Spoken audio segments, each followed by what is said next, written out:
নমস্কার বন্ধুরা, আজ আমি একটা নতুন ধরনের নাস্তা বানিয়ে দেখাবো।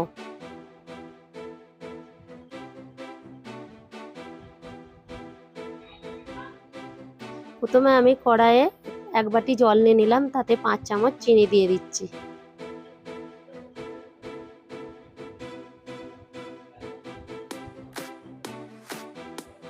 চিনিটাকে ভালো করে এইভাবে পুরো গলিয়ে ফেলতে হবে।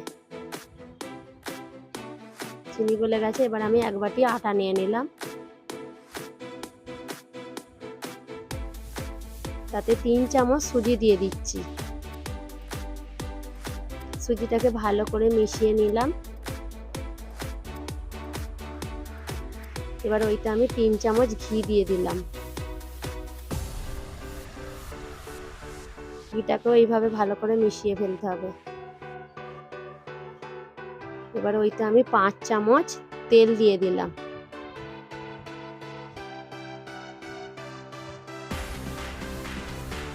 তেলটাকেও ভালো করে মিশিয়ে ফেলে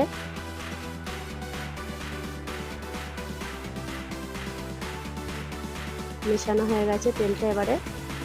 এবার আমি আগে থাকতে যে চিনির জলটা করে রেখে দিয়েছিলাম তাই দিয়ে আটাটাকে মেখে ফেলছি। একদম শুকনো শুকনো করে মাখতে হবে, শক্ত শক্ত আটাটা। আটা মাখা রেডি। এবার আমি ঢাকা দিয়ে রেখে দিচ্ছি। 15 মিনিট পরে ঢাকা খুলে আমি নেচি কেটে ফেললাম।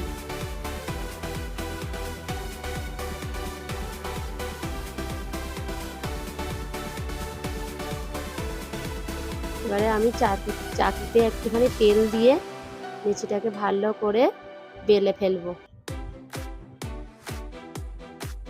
খুব মোটা বেললে চলবে না, পাতলা পাতলা করে বেলতে হবে।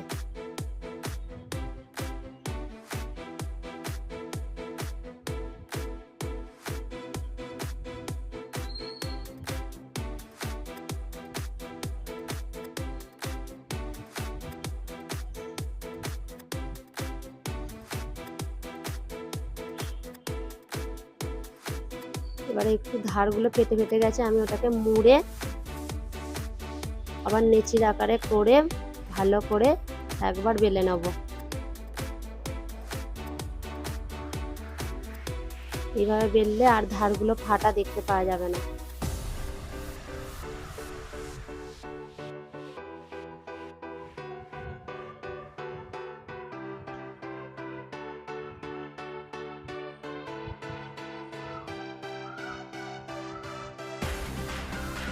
এবারে আমি এই ধারগুলো একটু কেটে দিলাম, কেন এগুলো এবারে চৌকো আকার হবে বলে।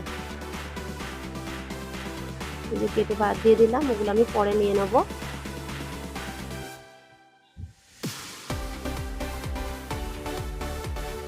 এইভাবে ছুরি দিয়ে কেটে চৌকো চৌকো আকারে কেটে ফেলতে হবে।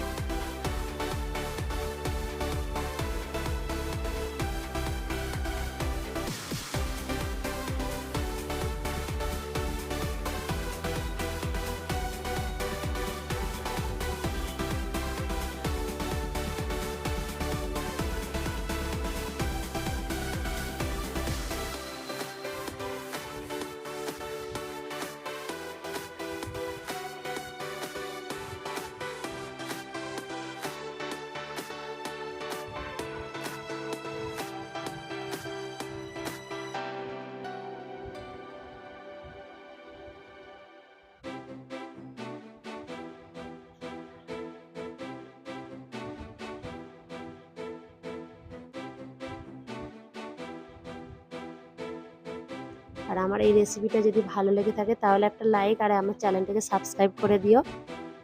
দেখতে হচ্ছে এইভাবে কাটতে হবে, খুব মোটা নয় খুবও পাতলা নয়। এবার আমি কড়াইয়ে তেল দিয়ে দিলাম।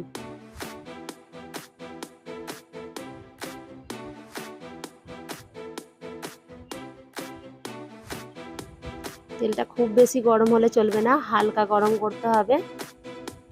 তেল হালকা গরম হয়ে গেছে, এবারে কড়াইয়ে আমি একে একে ওইগুলো ছেড়ে দিচ্ছি।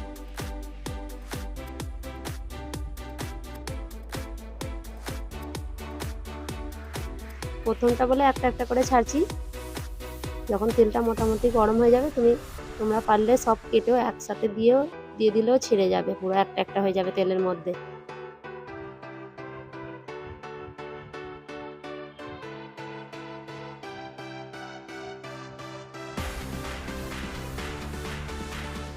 এভাবে নেড়ে নেড়ে ভাজতে হবে।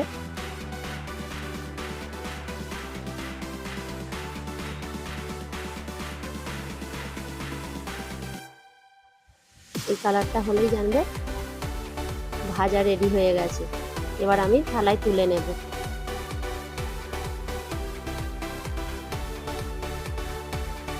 খুব জোরে গ্যাসে দিলে হবে না, মিডিয়াম গ্যাসে ভাজতে হবে।